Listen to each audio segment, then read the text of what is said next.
여러분 안녕하십니까? 제가 오늘 여러분들한테 말씀드릴 것은 조금 비교적 쉬운 것이에요. 편안하게 들을 수 있는 거예요. 무엇인가 궁금하시죠? 차용증 쓰기, 차용증 받아두기입니다. 차용증 받아두기에 이어서 후일에 돈을 빌려줬는데 돈을 제대로 갚지 않는 사람에 대해서 어떤 증거로 법원에 소송을 제기할 수 있는가, 이런 부분들에 대해서 간략히 말씀을 드릴 거예요. 어떻게 보면 차용증 쓰기 뭐 수월한 것 같기도 한데, 가끔은 이런 전화를 하시는 분들이 있어요. 그래서 차용증 양식이 있으면 하나 보내달라 막 이런 부탁도 듣고 이렇게 하는데, 돈을 빌려주는 사람인 채권자, 돈을 빌리는 사람은 채무자 이렇게 되죠. 돈을 빌려줘야 되는 상황에서 후일을 대비해서 차용증을 받아두는 것이 좋은 방법인데, 차용증을 받아두지를 못해서 안타까운 사람을 많이 봤어요. 차용증을 받아두지 않으면 다른 증거로서 차용한 사실을 입증해서 법원의 승소 판결을 받을 수 없는가, 이런 부분도 같이 말씀을 드리겠습니다. 먼저 차용증 양식이라고 하는 것은 꼭 정해진 양식은 없다. 대체적으로 차용증에 포함되어야 하는 내용은 있을 수 있다, 이런 말씀을 드리겠습니다. 제가 여러분들한테 지금 차용증 양식을 보여드리고 있는데요. 이 차용증을 보면 갑돌이님 기하해서 차용인 성명, 갑순이 하고 주민등록번호 적고 주소, 연락처, 그다음에 연대보증인 성명, 역시 이름 적고 주민등록번호 적고 주소, 연락처, 차용금액 1,000만원, 이자 연 10%, 변제 기일, 변제일 한 다음 위와 같이 정의 차용하고 변제하겠습니다 해서 차용증을 작성하는 날짜, 차용인 갑돌이, 연대보증인 홍길동인 이렇게 되어 있습니다. 제목은 뭐 차용증이라고 되어 있지만 차용증서, 뭐 확인서, 각서 이렇게 해도 뭐 차용증으로서 내용은 별반 차이가 없습니다. 내용이 돈을 대여하는 것, 차용하는 것이면 그 제목이 뭐 각서라고 한들 확인서라고 한들 아무런 상관이 없습니다. 그 다음에 이제 연대보증인인데요. 보증을 서는 사람은 반드시 서면에 연대보증의 의사가 표시된 것을 작성하고 서명 날인해야 됩니다. 그래서 뭐 연대보증인 이렇게 표시한 다음에 성 이름을 쓰고 기명 날인하면 보증인으로서 책임을 지게 됩니다. 과거에는 그냥 구두로 내가 누가 이제 변제하지 못하면 내가 변제하겠다 이렇게 말을 해도 보증으로서 인정이 되었는데, 지금은 서면에 의해서 보증인이 기명 날인하지 않으면 보증인으로서 책임을 지울 수 없다고 하는 것이 이제 우리 민법의 규정입니다. 규정이고, 차용인의 갑순이 할 때 주민등록번호는 반드시 기재하는 게 좋아요. 소송을 제기할 때 갑순이가 이것저것 이사를 하고 다닐 수 있기 때문에 주민등록번호를 알아야만이 소송 절차를 통해서 그 사람 주소를 추적할 수 있으니까 주민등록번호를 반드시 기재하는 게 좋고요. 그 다음에 이자 부분은 두 사람이 약정된 이자가 있으면 기재하시고, 뭐 약정된 이자가 없으면 기재 안 하셔도 됩니다. 안 하셔도 되고, 차용하는 날짜, 차용증을 작성하는 날짜 적고 이제 도장을 찍고 서명을 해도 되고요. 도장을 찍어도 되고 뭐 별개 차이는 없습니다. 차이는 없는데, 이 차용증에 대해서 신분증을 복사하거나 인감증명서를 복사하고 차용증에는 인감 도장을 찍는 경우 아주 좋은 방법입니다. 좋은 방법이고, 또 이런 경우가 있을 수가 있습니다. 차용증은 작성했는데 차용증을 작성하고 난 다음에 당신이 나한테 돈을 통장으로 송금해주고 했는데 송금해주지 않았지 않느냐. 그래서 차용증은 작성되었지만 그 차용증에 부합하는 차용 금액이 나 실제로 받지를 못했다. 그래서 이 차용증은 효력이 없다라고 주장할 수도 있으니까, 돈을 송금해 주는 경우에는 돈을 직접 건네주는 경우에는 돈이 받은 영수증을 작성하시고, 은행을 통해서 송금한 경우에는 뭐 통장 입금증, 뭐 송금 영수증 이런 걸 잘 보관하고 있으면 좋겠습니다. 요즘은 이제 인터넷 뱅킹도 많이 하니까요. 통장에 입출금 거래 내역에 누구누구의 명의로 돈이 얼마 들어갔는 게 있으면 그것은 이제 차용증 대신해서 법원에 유력한 증거가 될 수가 있으니까 크게 염려 안 하셔도 됩니다. 가끔 한 번씩 A라는 사람이 돈을 빌려가는데 B라는 사람의 통장으로 돈을 보내달라고 하는 경우가 있어요.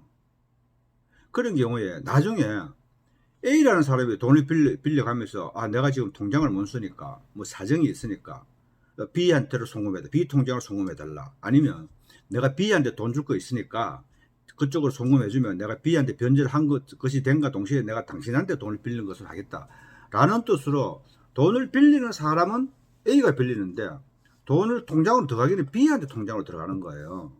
자, 이런 경우에는 그런 사실관계를 차용증 말미 여백에다가 잘 기재하는 것이 좋습니다. B라는 사람은 통장만 빌려줬을 뿐이지 나는 당신이 누군지도 모르고 돈은 빌린 적이 없다라고 부인해버리면 B를 상대로 해서 돈을 달라 할 수 없는 거고, A한테 대해서 또 증거가 없으니까 다툼의 여지가 있습니다. 이럴 경우에는 물론 법정에서는 진실이 밝혀지겠지만 A가 차용을 하는데 사정에 의해서 B의 통장으로 송금하였다라는 확인서, 송금해 주세요라는 확인서를 작성하는 것이 좋겠습니다. 자, 이렇듯 돈을 빌려주고 차용을 하는 것, 차용증 쓰기, 차용증 받아두기예요. 자, 문제는 제가 말씀드리고 싶은 거는 돈을 빌려주기는 해야 되겠는데 후일에 돈을 확실히 회수하는 것이 중요하잖아요. 그래서 가장 좋은 방법은 뭐냐 하면 건저당 설정 등기를 하는 거예요. 그래야만이 변제하지 못했을 경우에는 이제 경매 절차를 통해서 돈을 회수할 수 있으니까. 건저당권이야말로 담보물권의 제왕이라 하는 그런 표현도 있듯이 될 수 있으면 건저당권 설정 등기를 하여 주는 것이 좋고, 돈을 차용하는 채무자가 건저당 설정 등기를 할 정도로 부동산이라든가 무슨 담보가 될 만한 뭐 자동차라든가 이런 게 없으면 차순위로 연대보증을 세우면 좋고, 여기에 겸하여 공정증서를 작성하여 두면 좋습니다. 자, 공정증서가 무엇이냐 하면은 이 공정증서는 공정인이 작성하는 거예요. 공정증서를 작성할 수 있는 권한이 있는 사람은 공정인과 법무법인이 공정증서를 작성할 수가 있어요. 저 같은 법무사나 보통의 변호사는 공정증서를 작성할 수 있는 권한이 없습니다. 그래서 공정인이나 법무법인을 찾아가서 공정증서를 작성해 놓으면 좋습니다. 무엇이 좋으냐? 후일에 기한이 돼도 변제를 하지 않으면 법원의 재판 절차를 거칠 필요가 없이 곧바로 강제집행을 할 수가 있는 겁니다. 그러니까 편한 것이죠.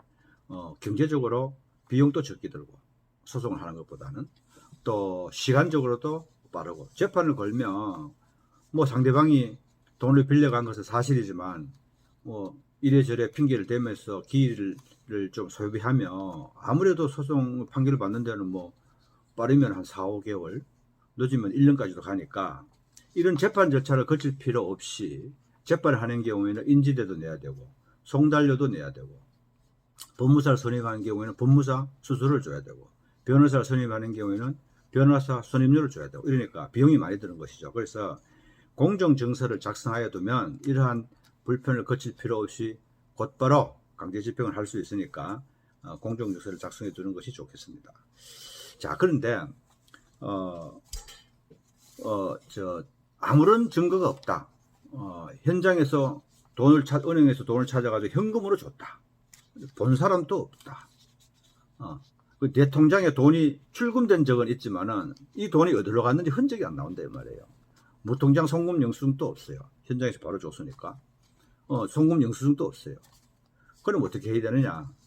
그러면 하다못해 통화를 하면서 변제 기일이 되었으니까 변제하여 달라는 내용이 담긴 통화를 하시고, 상대방으로 하여금 그 변제해간 사실을 인정하는 진술을 녹음을 하시고, 그래서 언제까지 달라는 독촉을 하시고, 이런 내용을 담은 녹취록이 있으면 그것이 증거가 될 수가 있습니다. 그런데 무통장 입금증이나 뭐 송금 영수증이나 뭐 전화도 하니까 이제 전화도 안 받는다, 그래서 통화도 녹음을 할 수도 없다, 아무런 증거가 없다, 이럴 경우에는 사실상 법원을 통해서 소송을 제기해서 승소 판결을 받기는 대단히 어렵죠. 어렵습니다. 자, 이런 경우에 우리가 마지막으로 생각해야 될 것이 뭐냐 하면, 그러면 이 사람이 사기를 친 것이 아니냐, 돈을 빌려가면서 변제할 의사가 있었다면 이렇게 전화도 안 받고 하지는 않을 것이 아니냐, 시인도 하지 않고 그렇다면 사기죄로 고소를 해볼 수도 있습니다. 이 경우에 먼저 민사재판을 제기해서 패소를 하면, 증거가 없어 패소를 하면 그때 사기죄로 고소를 하는 것이 아니고 먼저 사기죄로 고소를 하는 것이 편리한 방법이라 그럴까요? 하나의 법률 테크닉이라고 할까요? 그런 것입니다. 왜 그러냐면, 자, 민사소송을 제기했어요. 그래서 제가 아무런 증거가 없어요. 차용증도 없어요. 무통장 송금 영수증도 없어요. 송금 영수증도 없어요. 통장 기록에 그 사람 이름이 나오는 것도 아무것도 없어요. 옆에서 본 사람도 없어요. CCTV도 없어요. 이럴 경우에 민사소송에 패소를 했어요. 돈을 달라고 하는 소송에서 패소를 했어요. 그런데 이 사람이 사기를 쳤다고 고소를 하면 그 민사재판의 결과와 다른 결과가 나오는, 다른 결과를 도출하는 그런 수사는 우리나라 수사기관에서는 할 사람이 없습니다. 다시 말해서 이것은 빌려간 돈이 아니다라고 패소 판결 났는데, 빌려준 적도 없는데 저 사람이 돈을 빌려가면서 사기를 쳤다고 그것을 해줄 만한 수사기관은 없습니다. 제가 보기에는 없습니다. 금액이 커서 나름대로의 좀 힘을 써서 거짓말 탐지기라도 돼서 거짓말 했는 것을 입증하기란 정말 어렵습니다. 그러한 협조를 받기는 정말 어렵습니다. 그러니까 아무런 증거가 없어서 민사소송에서 소송을 제기해봤자 승소할 가능성이 없다. 이럴 경우에는 먼저 돈을 빌려간 정황, 그리고 본인이 돈을 어디에서 구해가지고 건네줬는지 이런 정황을 기술해서 사기죄로 고소를 하는 것도 한 가지 방법이긴 한데, 반드시 그 사람이 사기죄로 처벌받는다라는 부분에 대해서는 장담을 할 수가 없겠습니다. 제가 오늘 말씀드린 내용은 돈을 빌려줄 때에 차용증을 받아두자. 육하 원칙에 의해서 차용증을 받아주고 빌려가는 사람 주민등록번호와 주소, 연락처를 잘 적어 놓자 하는 것이 말씀드린 것이 핵심이고요. 나아가서 돈을 빌려줄 때에 건재당 설정이나 연대보증일 세우거나 공정증서를 작성하는 것이 좋은 방법이다 라는 것을 말씀드렸습니다. 다음에 또 뵙겠습니다.